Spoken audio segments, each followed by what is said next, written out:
Welcome to my channel AKSC. We learn, we grow. Please subscribe to my channel and click the bell icon to get future notification. Don't forget to hit the like button.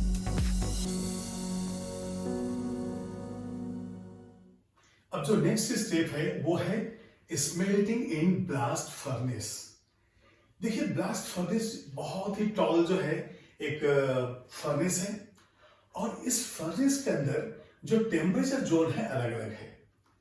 उसके lower part से जो है bottom से करीब हम जो है यहाँ पे हॉट एयर पास करते हैं और हॉट एयर पास करने से जहां पे बर्निंग होगा वहां टेम्परेचर ज्यादा होगा और जैसे जैसे हम ब्लास्ट फर्नेस के ऊपर जाते जाएंगे ये कूल होते जाएगा, टेम्परेचर कम होते जाएगा। तो ब्लास्ट फर्नेस के अंदर अलग अलग टेम्परेचर जोन पे अलग अलग हाइट पे रिएक्शंस अलग अलग होते हैं। तो इस ब्लास्ट फर्नेस के अंदर जो है एक बहुत अच्छा है कप एंड कोन अरेंजमेंट है जो मैं डायग्राम में आपको बताऊंगा। वो कप एंड कोन अरेंजमेंट जो है वो क्यों होता है, क्योंकि इस पे क्वेश्चन आता है कि what is the use of the cup and cone arrangement. तो एक्चुअली क्या है, यदि कप एंड कोन अरेंजमेंट हम लेंगे और ये जो है ऐसा हम फर्नेस को क्लोज कर देंगे तो इसका हीट लॉस नहीं होगा। तो cup and cone arrangement in the blast furnace of iron extraction prevents the loss of heat from the furnace. अब उस फर्नेस के ऊपर से जो हॉपर है वहां से हम चार्ज को थ्रो करते हैं ब्लास्ट फर्नेस में। एक चीज और आपको याद रखना होगा कि जो ब्लास्ट फर्नेस है कॉपर का वो अलग है और जो ब्लास्ट फर्नेस आयरन का वो अलग है। देखिए कॉपर के ब्लास्ट फर्नेस में टोटल वो कोक से फिल किया हुआ है, कोक भरा हुआ है और ब्लास्ट फर्नेस जो आयरन के अंदर यूज होता है वो पूरा का पूरा खाली है और ऊपर से चार्ज नीचे आ रहा है। तो चार्ज है क्या, तो पहले हम ये देखेंगे कि ये जो हमने चार्ज लिया है इसके अंदर ओर है जो हमने रोस्टिंग करके जो प्रोड्यूस किया है और यहां पे जो हम कोक यूज करते हैं वो सल्फर फ्री होता है, इसको कहते हैं डीसल्फराइज्ड।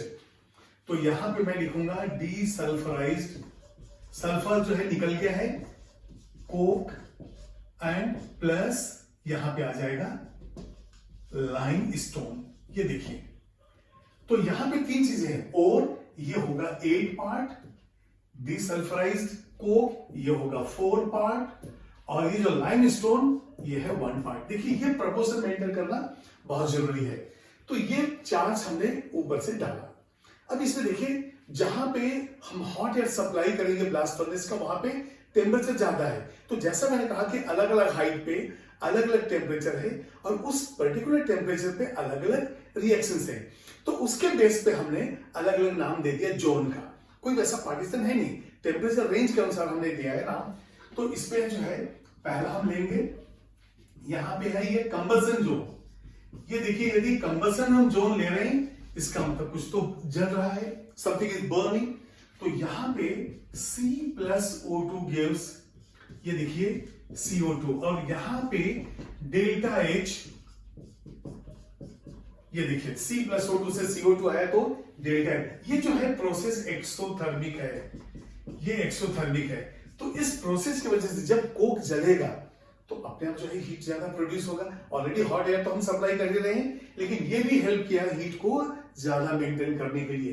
तो ये कंबसन जोन के अंदर CO2 बन गया।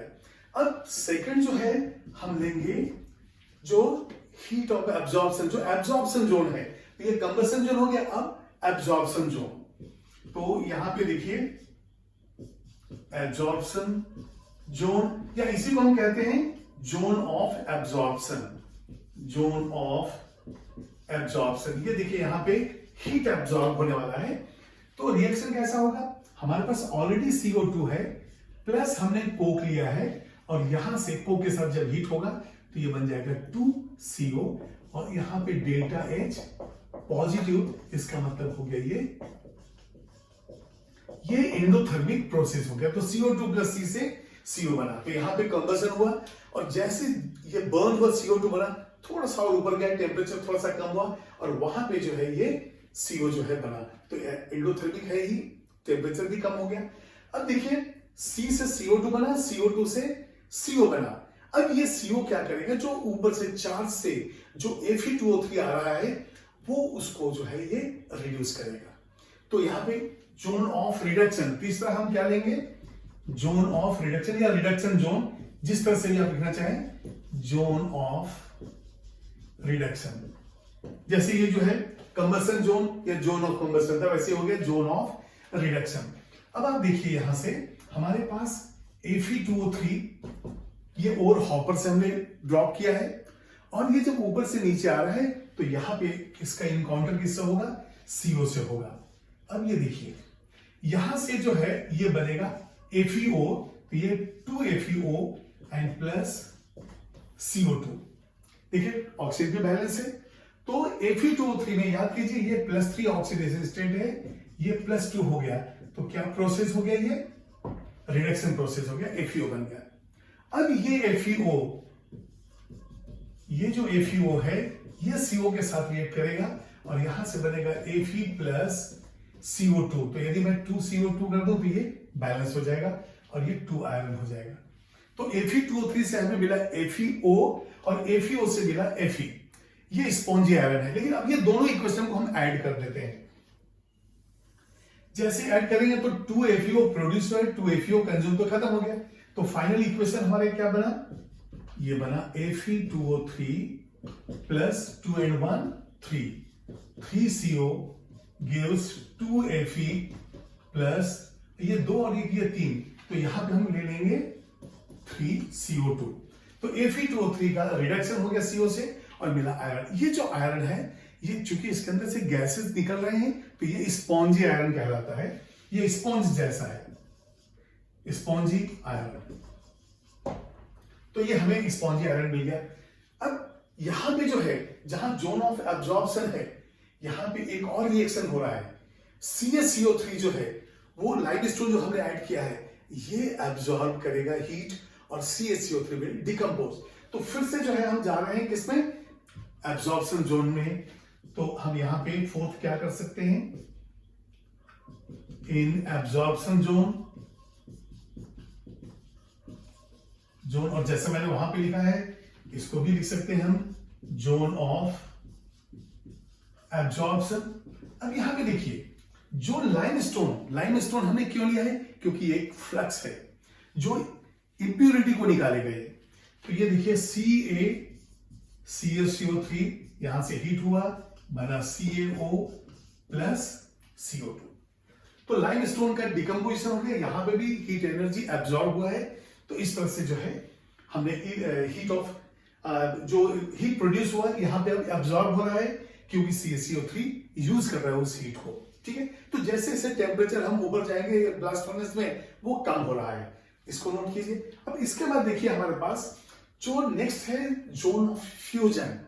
ये फ्यूजन में हम क्या करेंगे कि जो इंप्यूरिटी है और ये जो फ्लक्स है ये दोनों जो है निकलेगा। तो यहां पे नेक्स्ट हम लेंगे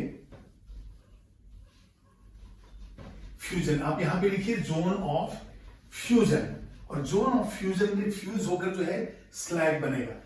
तो यहां पे पहले मैं लिखूंगा, फिफ्थ वन हम लेते हैं जोन ऑफ